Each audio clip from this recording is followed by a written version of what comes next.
여러분 웃픈 현실이라는 말씀 아시죠? 이게 웃을 수밖에 없는 슬픈 현실이라는 얘긴데요. 이 패러디 아니 근데 일단은 참 아이디어도 참 좋고 참 머리들이 좋은 것 같아요. 제가 볼 때는. 예. 근데 이제 이번 같은 경우에는 예. 보통 통상적인 패러디하고는 조금 의미가 다르다라고 생각이 돼요. 그러니까 보면서도 좀 이렇게 슬프잖아요.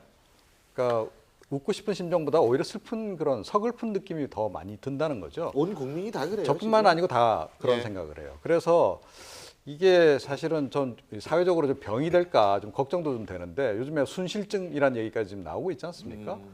그런데 이렇게라도 안 하면 사실은 지금 국민이 거의 지금 미칠 지경이 아닌가. 저는 그렇게 생각을 합니다. 그렇죠. 지금 화면에 나오는 이것이 뭐냐면 최순실 씨 연설문 파문으로 그게 불과 일주일 정도밖에 안 됐어요. 사실 굉장히 오래된 시간인 것 같은데. 네, 그렇죠. 연설문이 24일 날인가 보다. 이건 딱 지금 한 9일 정도 됐습니다. 9일 정도 됐죠. 근데 저는 이거 몇 달 된 것 같아요. 하도 일들이 매일매일 터지니까. 근데 바로 그때 나온 겁니다. 지금 화면에 나왔던 거. 내가 조선의 국모다 이거하고 곰돌이푸 사진에 언니 내가 쓴 대로 읽어. 이게 이제 그때 나온 건데요. 근데 지금 이 최순실 관련 신조어도 쏟아지고 있다고 하죠. 예? 어이순실 들어보셨습니까? 어이상실이 이제 어이순실로 돼버린 건데요. 그리고 참 여기서 공주전 읽어보셨나요? 아 그럼요. 그거 뭐 다 읽어봤죠. 네. 팀장님도 읽어보셨고요. 예, 읽어봤습니다. 예, 읽어보셨어요? 김 부장님도? 공주전은 오리지널을 못 읽어본 것 같은데. 오리지널을 읽어보셔야죠.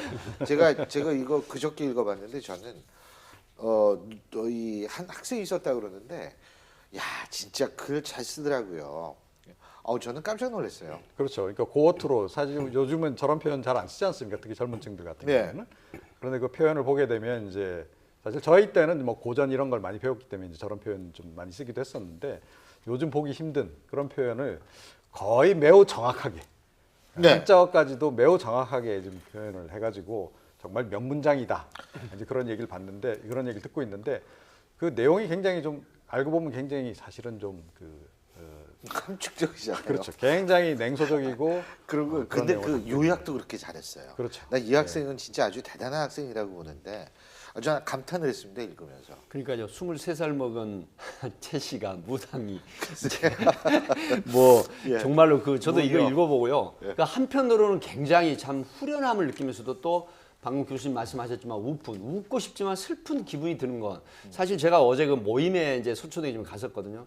그런데 그 식당을 하시는 여주인분의 얘기가 저는 지금 떠올라요. 무슨 얘기냐면 캐나다로 이제 그 가족이 다 이민을 가셨대요. 근데 그 분들이 이 지금 남아있는 식당 주인을 하시는 여성분에게 왜 그 나라에 사느냐, 캐나다로 들어와라라고 했다는 거예요. 저는 사실 흘려들을 수도 있었는데 그 나라라는 말, 그러니까 한국이란 말도 안 하고 그 나라에 왜 사느냐 이런 얘기를 하면서 꼬박꼬박 세금을 나면서 이렇게 자영업자로서 열심히 살았는데 지금까지 쏘갔다는 상실감 이런 게 너무 크다라고 하면서 막 분노를 자아내는데 참 제가 할 말이 없었습니다.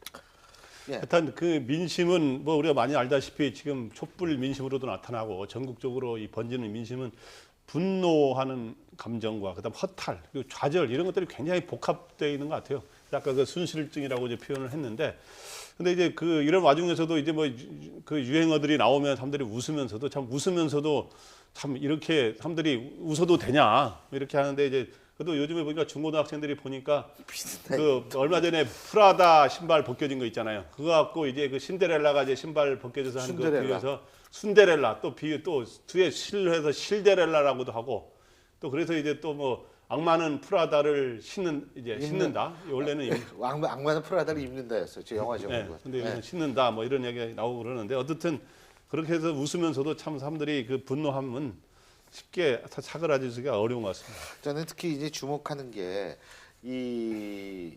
지금 사실 아까 공주전은 이제 연대 학생이 쓴 거고 아까 박공주 헌정씨라는 거는 고대 쪽에서 나온 거거든요. 그래서 고연전이 지금 벌어지는 거 아니냐 뭐 이런 얘기를 하는데 실제적으로 이 대학생들이 얼마나 저는 이게 사실 기가 막히니까 이런 글들이 그냥 쫙 나오는 거거든요. 아니 생각해 보세요. 그 명문대 학생들이 지금 공부해야 될 때 이런데 지금 시간을 보내야 되겠습니까? 근데 그 학생들도 지금 사실은 공부가 손에 안 잡히는 거예요.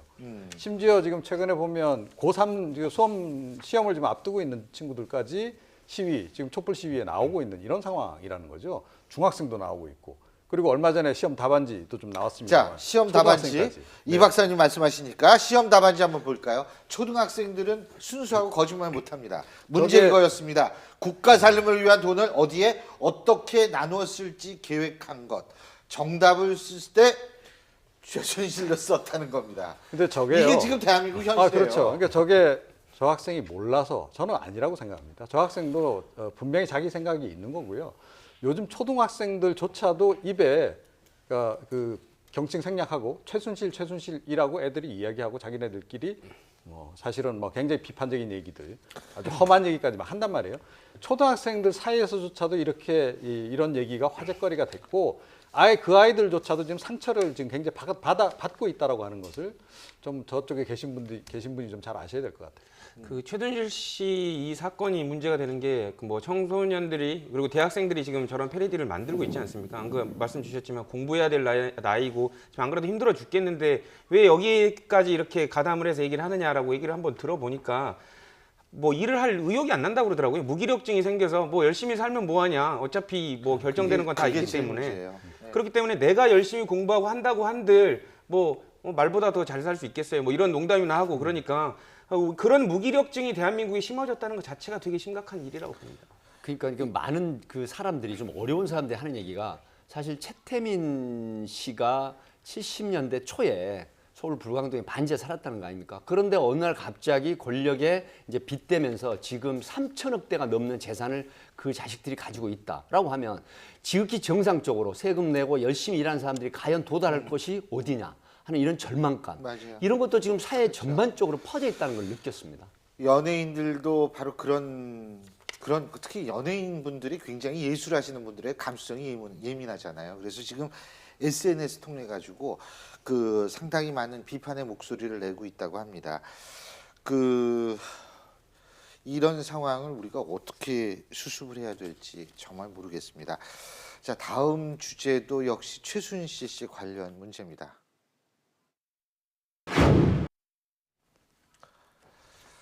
예, 최순실 파문과 함께 사라진 남자가 있습니다. 한때는 비선실세로 주목받았던 최순실의 전 남편 정윤회 씨인데요. 자, 지난주에 돌연 종족을 감췄는데 일주일여 만에 모습을 나타낸 모양이에요. 예? 예. 그러니까 이제 9월 25일 날 원래 강원도 행성 예. 행성에 이제 그 독감 치료했다는 그 병원 의사의 싱크를 제가 들었거든요. 그런데 이분이 이제 굉장히 힘들다. 그다음에 나는 사실 개입한 사실이 없는데 마치 내가 배우 세력으로 보이는 이런 상황이 참 힘들다라고 하면서 링거도 맞고 치료를 했는데 그 아파트에 관련된 분이 보니까 어느 날 갑자기 전날 밤 10시에 봤는데 오전 5시 20분쯤에 확인을 해보니까 사라졌다는 거예요. 차가. 그래서 어디론가 이동을 했구나. 그런데 기자들이 찾아와가지고 계속 그 앞에 명함이라든가 그다음에 쪽지를 남겨놨는데 그것도 같이 없어졌다는 거죠. 그래서 결국은 정윤회 씨가 차로 이동을 해서 국내에 있구나라고 하는데 또 어떤 측면에서는 정유라 때문에 독일로 가지 않았느냐라고 하지만 아직 독일로 출국한 흔적은 없다는 것이죠. 근데 지금 정윤회 씨를 주목하는 이유가 왜 그러냐면 뭐 별 얘기가 다 나오잖아요. 뭐 키맨이다 배우 뭐 그 정두원 전 의원이 그런 얘기를 해가지고 더 좀 주목을 받게 된 것 같은데요. 근데 저는 개인적으로요. 그러니까 박근혜 대통령이 그러니까 공조직을 자꾸 의존을 하셔야 되는데 예. 공조직보다는 그 동안에 이제 사실 국정을 거의 지금 비선 라인에 의존해 왔다는 게 이번에 여실히 좀 드러난 거 아니겠어요? 본인 스스로도 인정을 했고. 그런데 최순실 씨가 지금 이제 저렇게 그 구치소에 지금 이제 수감이 된 상태고 예. 수사를 받고 있는 상황에서 그 대체제로 정윤회 씨를 찾을까봐 개인적으로 굉장히 좀 걱정이 돼요, 사실은. 그러니까 과거에 오랫동안 정윤회 씨가 사실은 최순실 씨보다 더 정치적으로는 더 영향력이 더 많았었거든요. 그랬던 설이 있죠. 그러니까 예. 그 당시에 이제 뭐 과거에 이제 정치권에서 일을 했던 분들의 얘기를 들어보면 그랬다는 거죠. 자, 그러다가 이제 그 이혼을 계기로 해서 사실은 이제 박근혜 대통령으로부터 좀 멀어진 그런 상황인데 이번 일을 계기로 해서 다시 이분이 들어와서 영향력을 행사할 그 가능성. 이분은 어찌됐건 비선이란 말이라는 거죠. 그리고 공조직이 있는 상태에서 계속 박근혜 대통령은 비선만 찾을까 봐 그 부분이 지금 굉장히 걱정이 되는데 사실은 오늘 나온 그 개각조차도 지금 그 핵심 측근들 참모들이 지금 몰랐다는 거 아니에요. 지금 비선 저 수석들이 잘 모르고 그랬다는 상황이어서 사실은 그 대목도 지금 굉장히 걱정이 좀 개인적으로 됩니다. 정윤회 씨는 이 상황에서 굉장히 이제 복합적인 심리 상태일 겁니다. 제가 보기에는. 그래서 최근에 정두원 의원 편에 따르면 이거는 정윤회 복수전이 아니냐라는 식의 분석을 내놨는데, 네.